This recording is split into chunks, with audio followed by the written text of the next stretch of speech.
அபார கருணா சிந்தும் ஞானதம் சாந்தரூபிணம் ஸ்ரீ சந்திரசேகரகுரும் பிரணமாமி முதான்வகம். ஜோலதர்ஷி அப்படிங்கிற இடத்துல தான் கர்நாடகா எல்லை ஆரம்பம். கர்நாடகா எல்லைக்குள்ளே விரிவாக காலை வச்சு ஹகரிங்கிற இடத்துக்கு வந்தா.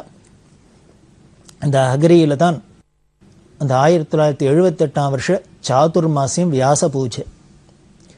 இந்த வியாச பூஜை வந்துடுத்துன்னா முன்னாலே பார்த்துருக்கோம். சாதுர்மாசியத்தில் 2 பட்சம், அதாவது 4 பட்சம் 2 மாதத்துக்கு பெரியவா ஒரு இடத்த விட்டு எங்கேயும் போக முடியாது, யாத்திரை பண்ண முடியாது, கம்பல்சரி. அதனால் இந்த ஹகரிங்கிற இடத்துல பெரியவா அந்த 78 வியாச பூஜையை பண்ணினா. அங்கே பாணியம் சிமெண்ட்ஸ் அப்படின்னு ஒரு பெரிய கம்பெனி, அது ஸ்டாஃப் குவார்ட்டர்ஸ்லாம் இருந்து அந்த கம்பெனிக்காரெல்லாம் சேர்ந்துன்னு அங்கே உத்தியோகமாக இருக்கிறவா இன்னும் பல பேர். இவளோட பெயரெல்லாம் சொல்லணும்னாலே பெரிய நீண்ட லிஸ்ட்டாக இருக்கும். இப்படி பல பேர் கைங்கரியம் பண்ணியிருக்கா. அந்த பாணியம் சிமெண்ட்டு அதோட கம்பெனி ஸ்டாஃப் குவார்ட்டர்ஸு பக்கத்தில் சின்னதாக ஒரு கோவில். அந்த கோவில் இப்போ நல்லா பெரியவா போய் இருந்ததுக்கப்புறம் அது ரொம்ப மகத்துவமாக எடுத்து ஒரு சிவன் கோவிலாக இருக்குது. அதில் தான் பெரியவா இருந்து வியாச பூஜையை பண்ணினா. அந்த ஹகரி அப்படிங்கிற இடத்துக்கு பக்கத்தில் நதி ஓடுறது. அந்த நதிக்கு பேரே ஹகரி நதின்னு தான் பேர். ஹகரி ஹகரி அப்படின்னு நாம் சொல்கிறோம். ஆனால் அது சம்ஸ்கிருத பேர் என்னென்னா அகஹரின்னு பேர்.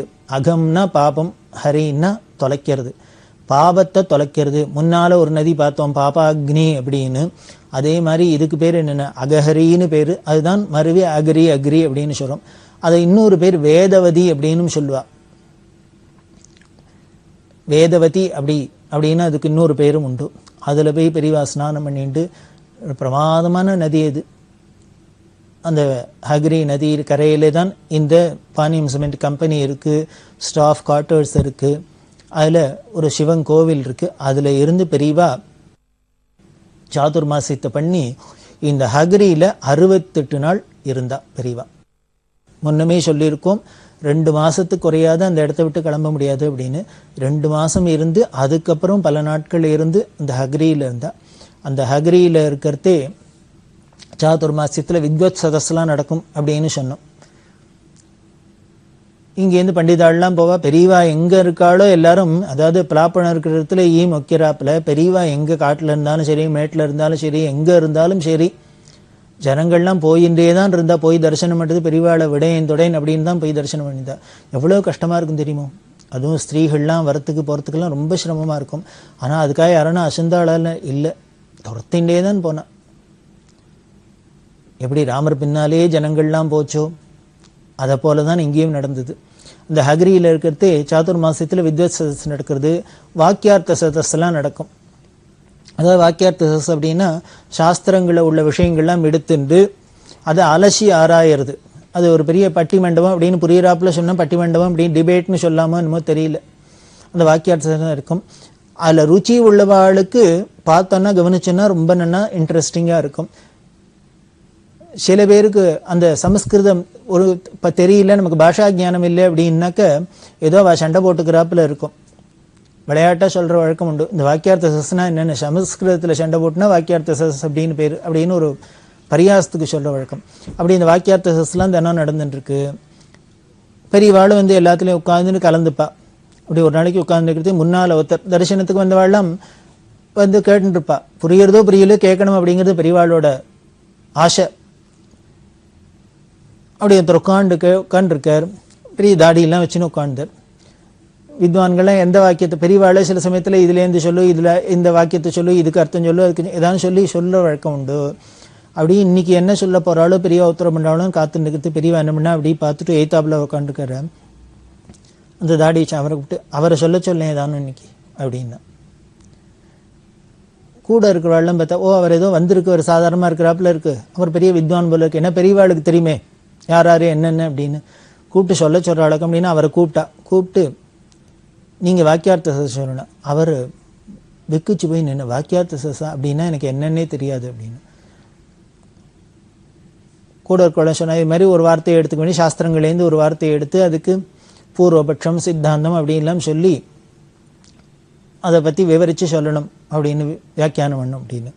அவர் எனக்கு அதெல்லாம் பழக்கம் கிடையாதுன்னு அப்படிலாம் ஒன்றும் பெரிய படித்தவன் இல்லை அப்படின்லாம் சொன்னால் பெரியவா இல்லை நீ சொல்லு அப்படின்னா. பெரியவாளானா கம்பல் பண்ணுற, அவரானா மிரள்ற, என்ன பண்ணுறதுன்னு தெரியல. உடனே பெரியவா கிட்ட நீ என்ன பண்ணிட்டு இருக்க? எனக்கு ஒன்றும் தெரியாது, நான் ஏதோ அம்பாளை பூஜை பண்ணியிருக்கேன். பின்ன என்ன அம்பாளை உபாசனத்துக்கு பூஜை பண்ணிட்டு இருக்க, அப்புறம் உனக்கு தெரியாத என்ன இருக்கும், ஏதானு சொல்லு அப்படிங்கிற. எனக்கு ஒன்றும் தெரியாது, நான் அம்பாள்லையும் ஏதோ லலிதா சஹஸ்ரநாமம் தான் சொல்லுவேன் அப்படின்னு. எனக்கு அதுதான் தெரியணும். சரி, லலிதா சஹஸ்ரநாமத்துலேருந்து வாக்கியார்த்தம் ஏதானு சொல்லேன் அப்படின்னு. ஏதாவது ஒரு நாமாவை எடுத்துக்கோ, வாக்கியார்த்தம் சொல்லும் அப்படின்னு.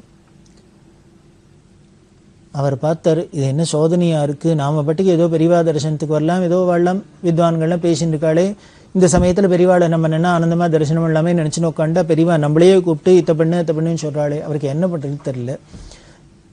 கூட இந்த வித்வான்களுக்கெல்லாம் ஒரு மாதிரி ஆச்சரியமாயிடுது. ஏதானும் பிரம்மசூத்திரத்தில் ஏதானும் பகவத்கீதையில் இது மாதிரி ஏதானும் எடுத்து சொல்ல போகிறாளக்கும் அப்படின்னா பெரியவா லலிதா சஹஸ்ரநாமத்திலேருந்து வேதாந்தத்துக்கு, இந்த வாக்கியார்த்தத்தில் இனிமேல் வேதாந்த விசாரம் தான், என்ன வேதாந்தத்தை சொல்ல போகிறார் அப்படின்னா முழிக்கிறார்.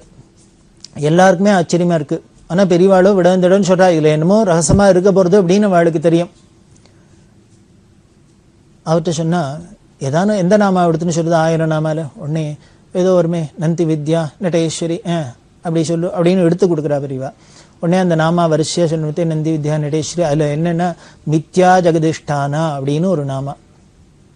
இந்த நாமா வந்தோடனே இதுக்கு சொல்ல வியாக்கியானம் பண்ணேன் அப்படின்னு. இப்படிதான் பெரியவா எடுத்து கொடுத்து ஆரம்பித்தா. அந்த தாடி வச்சுன்னு வந்த அவர் சொல்ல ஆரம்பித்தார். எப்படி சொன்னார் அப்படின்னர், பொழிஞ்சு தள்ளினர் வேதாந்தத்தை, பொழிஞ்சு தள்ளினர். மித்யா ஜெகத அதிஷ்டானா அப்படின்னா, அந்த மித்யா அப்படின்னா வேதாந்தத்தில் அத்வைதத்தில் இந்த உலகத்தை என்ன சொல்றது, மித்யா அப்படின்னு மாயத் தோற்றம் அப்படின்னு சொல்றது. இந்த மாயத் தோற்றமான இந்த உலகமே ஒரு மாயத் தோற்றம் தான். இந்த மாயத் தோற்றம் தெரியணும்னா கூட அதுக்கு ஒரு அதிஷ்டானம் இருக்கணும் இல்லையோ. அதாவது வேதாந்தத்தில் சொல்லுவா, திருப்பி என்ன அப்படின்னா, ஒரு கயிறு இப்படி இருக்கு, நெளிஞ்சு கிடக்கு, அதை பார்த்தோன்னா ஒருத்தருக்கு பாம்பு மாதிரி இருக்கு. ஏன்னா நெளிஞ்சிருந்தாலே பாம்பு அப்படிங்கிறதுனால இருக்கு. மிரண்டு போயிடுறார், பாம்புன்னு நினைச்சுன்னு இவர் மிரண்டு போறார். அதுக்கப்புறம் தான் வெளிச்சத்தை அடிச்சு பார்த்தா இது பாம்பு இல்லை கயிறு அப்படின்னு தெளிஞ்சோடனே இவருக்கு இந்த பயம் விட்டு போயிடுறது. இது வேதாந்தத்தில் எப்படி, இதை ரொம்ப விவரமாக வியாக்கியானம் பண்ணுவா, நான் ரொம்ப சிம்பிளாக சொல்கிறேன். இப்போ என்ன ஆச்சுன்னர், இந்த பாம்புன்னு தெரிஞ்சது எது மேலே, ஒரு கயத்து மேலே. என்னமோ ஒன்று இருந்திருக்கு, அங்கே ஒரு கயிறு இருந்திருக்கு, அதை பார்த்துட்டு பாம்புன்னு நாமளாவே தப்பாக புரிஞ்சுட்டோம். தப்பாக தானே புரிஞ்சுட்டோம், அது நிஜமாவே பாம்பு இல்லை, பாம்பு மாதிரி தான் புரிஞ்சுட்டோம். ஆனால் கூட நாம் தப்பாக புரிஞ்சுட்டா கூட என்ன ஆயிடுத்துனர், நிஜமாவே பாம்பை பார்த்தா என்னென்னலாம் உணர்ச்சி நமக்கு ஏற்படுமோ அதுக்கு உண்டான பயம் ஏற்பட்டது, உடம்பு வேர்வித்தது, கைகால் நடுங்கித்து, இத்தனையும் உபாதையும் நாம் பட்டிருக்கோம், அதுக்கு இம்பேக்ட் இருந்திருக்கு. ஆனால் அதுக்கப்புறம் பார்த்தா அது பாம்பு இல்லை அப்படின்னோடனே எல்லாம் போயிடுது. அதை போல தான் இந்த உலகத்தை நாம் சத்தியம்னு நினச்சின்னு, நிஜம்னு நினச்சின்னு, இதுதான் சாஸ்வதம் நினச்சின்னு நாம் எத்தனையோ பிளான் பண்ணுறோம். இதில் எவ்வளோ நமக்கு ராகத்வேஷங்கள் காமக்ரோதங்கள் இத்தனை இம்பேக்டும் இதில் இருக்குது. ஆனால் இது அத்தனையும் வெறும் தோற்றம் அப்படிங்கிறது ஒரு ஞானம் தெளிஞ்சப்புறம் வந்துடுத்துனால் அப்போ இந்த உலகம் பாட்டுக்கு ஒன்றும் இல்லாத நமக்கு இருக்குது. அதைத்தான் மித்தேன்னு வேறு. இந்த மித்தியான மாயத்தோற்றம் தெரியறதுக்கும் ஒரு அதிஷ்டானம் இது. என்ன, ஒரு கயிறுன்னு ஒன்று வந்து அது மேலே தான் பாம்புன்னு ஒன்று தெரிஞ்சுது. அது தெரிஞ்சு அப்போ பாம்பு வேற இல்லை கயிறு வேற இல்லை, ரெண்டும் ஒன்றாவே தான் இருந்திருக்கு. பார்க்குறவரோட பார்வையில் தான் அது வித்தியாசப்பட்டிருக்கு.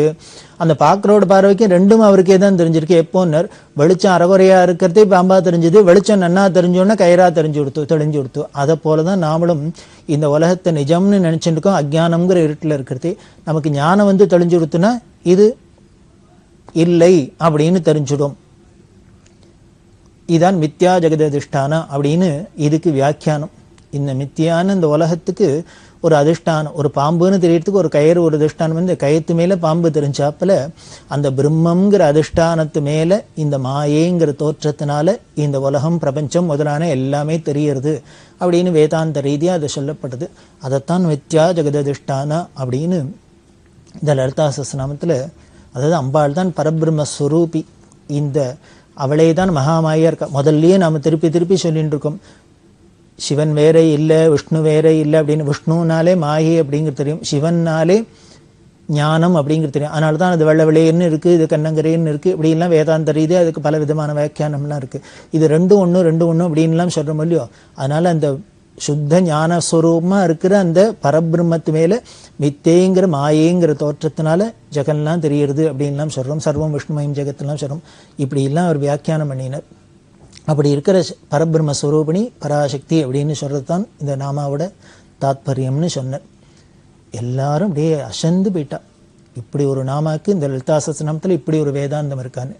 அப்படி ஒரு அதிசயம் நடந்தான் இந்த ஹகிரியில். இன்னும் இது மாதிரி பல நிகழ்ச்சிகள் நாம் தொடர்ந்து பார்க்க போகிறோம்.